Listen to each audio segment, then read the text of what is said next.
For today's video, magluluto ako dito ng roasted chicken with longganisa. Itong longganisa na to, ito yung ipapalaman ko sa loob ng manok bago ko siya i-roast.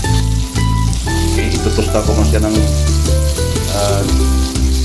bahagya para hindi siya matutulog pag nasa laman na siya ng dyan ng manok. At ito yung manok na papalamanan ko, 1.3 kilograms.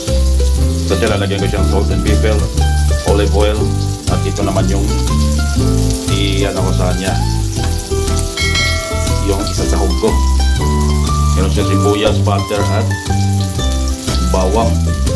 At meron din ako ditong 4 na pirasong hiwa-hiwang apple para mas masarap ang ating roasted chicken with longganisa. Dahil medyo nagpa-brown na po yung ating longganisa, medyo tostado na po siya. At ito po ay nagpipili ng lasa sa ating roasted chicken.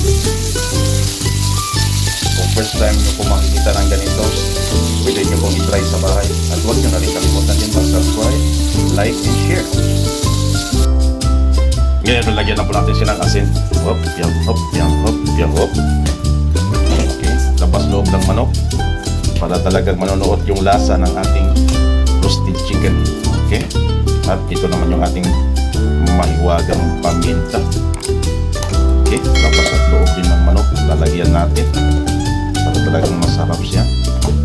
Okay, yan na po mga kaibigan, labas na masin na po natin at lalagyan pa natin siya ng fresh garlic yun, para lalong mabango. Okay, at yung garlic at saka sibuyas, isusuti ko po siya ng sandali lang para magkaroon siya ng aroma o kaya pampalasa ng ating roasted chicken with longganisa.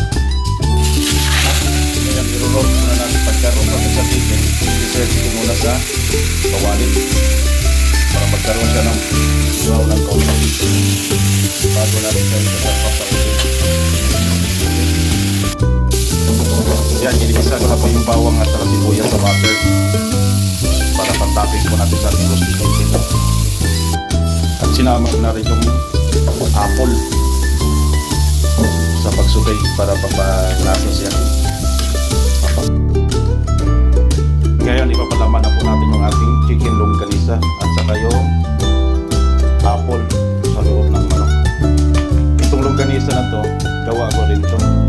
Bali, homemade longganisa ko ito. Chicken skinless longganisa. Yun. Ipapalaman natin lahat dito ang apple at saka yung sibuyas sa loob ng manok.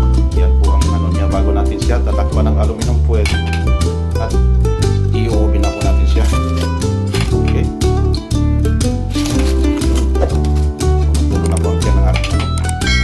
Okay, ganyan po siya ka sarap at dinamnam kainin. Sana po nag-i-enjoy po kayo dito sa video pinakita ko po sa inyo.